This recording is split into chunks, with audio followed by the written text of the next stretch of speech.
Hello বন্ধুগণ, আজকে আমি আপনাদের সামনে এক নতুন জব ভ্যাকেন্সি নিয়ে আসলাম। সেটি হলো আইবিপিএস এসও।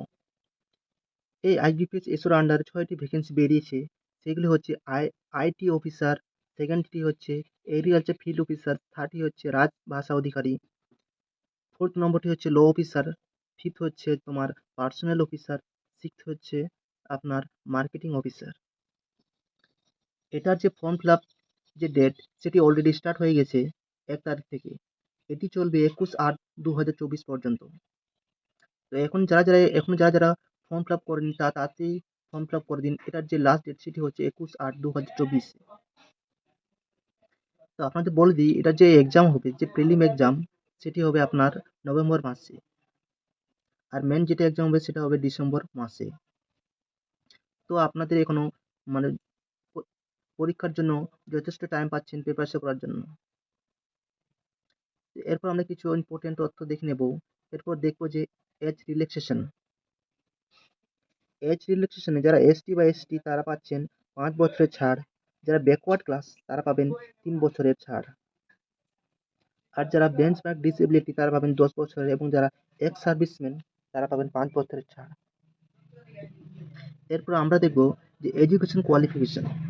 আমাদের কোন কোন পোস্টে কোন কোন এডুকেশন কোয়ালিফিকেশন লাগবে, কারা কারা কোন পোস্টে অ্যাপ্লাই করতে পারবে, সেটা আমি এখন বলবো।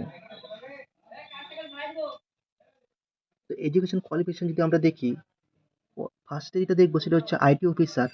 আইটি অফিসারের জন্য আপনাকে 4 বছরের ইঞ্জিনিয়ারিং কোর্স করতে হবে, তাহলে আপনি এখানে অ্যাপ্লাই করতে পারবেন।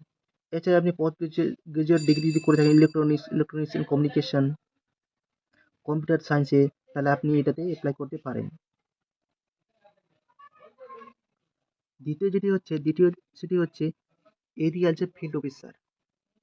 এই এগ্রিকালচার ফিল্ড অফিসার জন্য আপনি যদি 4 বছর এগ্রিকালচার গ্রাজুয়েশন করে থাকেন, তাহলে আপনি এখানে অ্যাপ্লাই করতে পারবেন। এছাড়া আপনি যদি agriculture biotechnology, BTech BTech biotechnology, অথবা food science, agriculture business management করে থাকেন, তাহলে আপনি এখানে অ্যাপ্লাই করতে পারবেন। থার্ড সেটি হচ্ছে রাজভাষা অধিকারী। এই রাজভাষা অধিকারী পোস্টের জন্য আপনার যে এডুকেশন কোয়ালিফিকেশন লাগবে সেটি হলো পোস্ট গ্রাজুয়েট ডিগ্রি। আপনি যদি মানে আপনি যদি ইংলিশ বা হিন্দিতে পোস্ট গ্রাজুয়েট ডিগ্রি করে থাকেন, তাহলে আপনি এটাতে অ্যাপ্লাই করতে পারেন। অথবা আপনি যদি সংস্কৃত, ইংলিশ আর হিন্দিতে যদি পোস্ট গ্রাজুয়েট করে থাকেন, তাহলে আপনি এখানে অ্যাপ্লাই করতে পারবেন।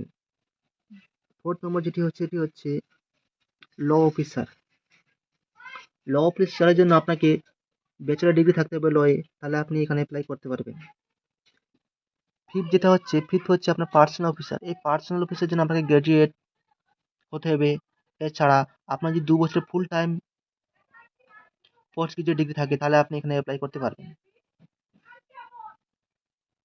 6 নম্বর সেটি হচ্ছে মার্কেটিং অফিসার। এই মার্কেটিং অফিসারের জন্য আপনার গ্রাজুয়েট আর 2 বছরের ফুল টাইম মার্কেটিং আর এমবিএ থাকতে হবে। তো যারা যেই পোস্টের জন্য অ্যাপ্লিকেবল, যে এডুকেশন কোয়ালিফিকেশন লাগছে, সেই হিসেবে আপনাদের যে যে পোস্টে আপনারা অ্যাপ্লিকেবল হচ্ছেন সেই পোস্টে অ্যাপ্লাই করুন। এরপর আমরা দেখব যে application fees. Application fees application fees যদি দেখি আমরা, তাহলে দেখব যে যারা এসসি বা এসটি তাদের জন্য লাগছে মাত্র 175 টাকা। আর যারা জেনারেল বা ওবিসি তাদের জন্য লাগছে 850 টাকা। এরপর আপনাদের যে এক্সাম স্ট্রাকচার, এক্সামে কোন কোন প্রিলিম আপনার আর মেইন এক্সামে আপনার কোন কোন সাবজেক্ট থাকবে, কত মার্কসে থাকবে, টোটাল টাইম কত থাকবে, কোন কোন সাবজেক্টে আপনাকে এক্সাম দিতে হবে, এইগুলো ডিটেলস আমি নেক্সট ভিডিওতে বলবো। তো আজকের জন্য এতটুকুই বলবো। আর বলি যে